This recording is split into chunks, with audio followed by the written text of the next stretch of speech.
There are some actual advertisement bloopers that have appeared in papers across the country, so I'd like to share some of them with you this morning. Lost small apricot poodle reward, neutered like one of your family. Our experienced mom will care of your children, fancy yard, meals, and smacks included. Why go elsewhere to be treated? Come here first. Dog for sale eats anything is fond of children. Help wanted, girl wanted to assist a magician in cutting off head illusion, Blue Cross and salary.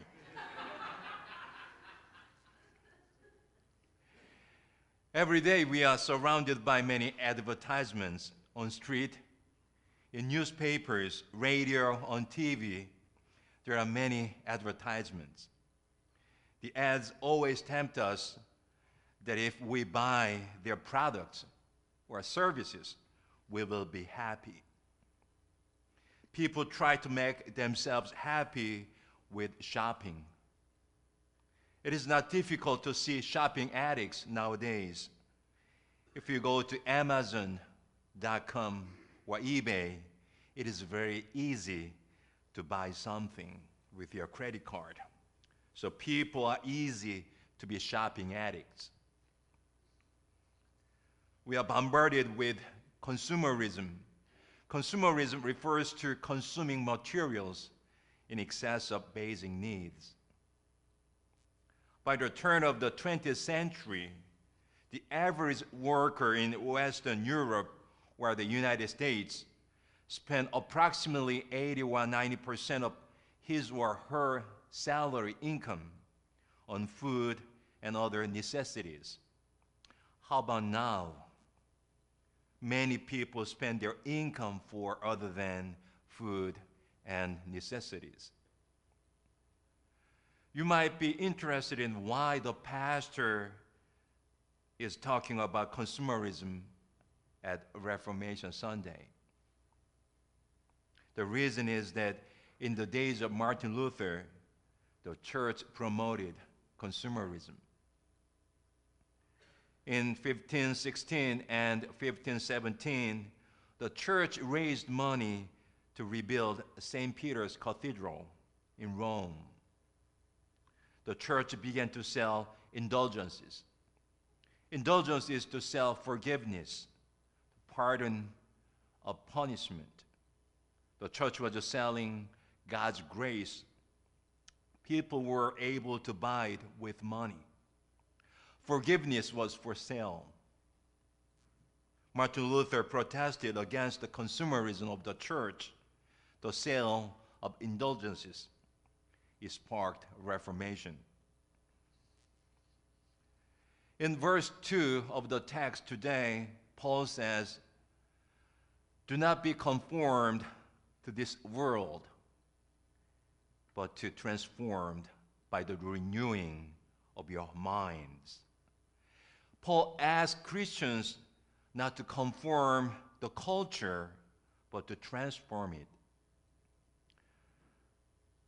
I think one of the things we need to transform in contemporary culture is consumerism, because it seems to be most influential and most powerful element of the culture nowadays. Nowadays, shopping is a kind of ritual in which people seek their spiritual satisfaction.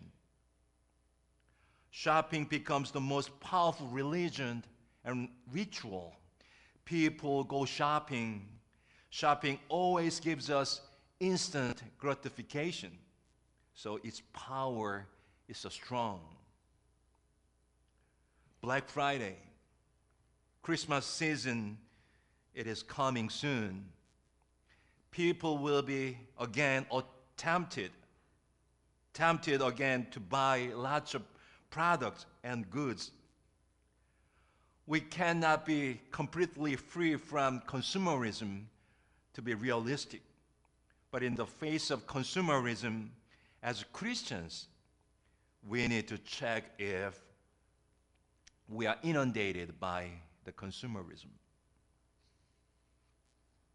Several years ago, I heard about a story of a United Methodist Church in Virginia. Around Christmas season, the church members decided not to spend their money for buying Christmas gifts, but to collect their money and give the money to the needy at Christmas. They stopped shopping, collected their money. At Christmas time, they gave the money to the needy. I don't think it could be a permanent solution for Christmas shopping spree, because Christmas time is a time for not only for those in need, but also family time. So we buy small gifts for our beloved ones. We share the gifts. There's nothing wrong with it. But the point I'd like to make through the story is that we are not to be conformed to the aggressive consumerism, but to transform the culture with our small efforts. In the face of the gigantic consumerism, it might be a small resistance, but it can be the first step for a simple life as Christians. Additionally, it could be a lesson that there's just something we cannot buy with money. I have a ticket for Subway.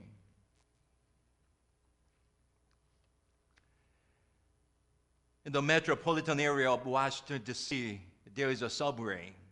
With a ticket, you can go to various places, Washington, D.C. In order to take the train, you need this kind of ticket. In order to get the ticket, you have to pay money. Without money, you can't buy the ticket. We need money in order to buy something. Money is important in life. Without money, we will struggle a lot. But there is just something that we can't buy with money. How about happiness? Money can make us happy to some degree, but it cannot make us happy completely. How about hope, peace, and love? We cannot buy them with money. How about ticket to heaven? Consumerism is based on give and take. I pay you, and you give what I need. But God's grace is not based on give and take. It is a precious gift. It is not based on our merits. It is freely given. The ticket to heaven is not to be sold. It is given when we have sincere faith in Jesus Christ. Have you heard the song, People Get Ready?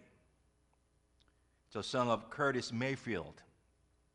I think it can conclude my point well. So I invite the praise band to come forward. Please sing the song, People Get Ready.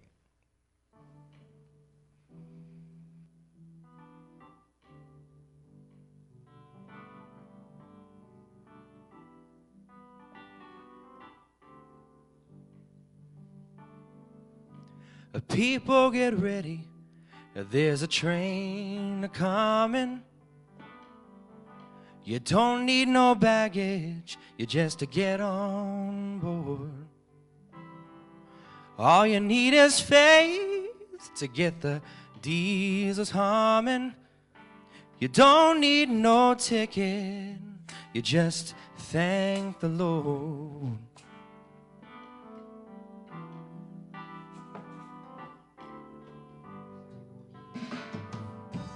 People get ready for the train to Jordan. It's picking up passengers from coast to coast. Faith is the key. Open the doors and boredom. There's hope for all among those loved the most.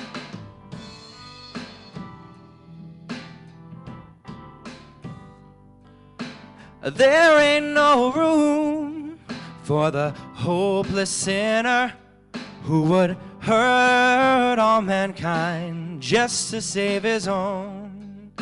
Have pity on those whose chances grow thinner, for there's no hiding place against the kingdom's throne. So, people get ready, there's a train a-comin'. You don't need no baggage, you just get on board. All you need is a faith to hear the diesels humming. You don't need no ticket, you just thank the Lord. You don't need no ticket, you just thank the Lord. It is right. All we need is faith when the train is coming in. We don't need no ticket. Just thank the Lord. Amen.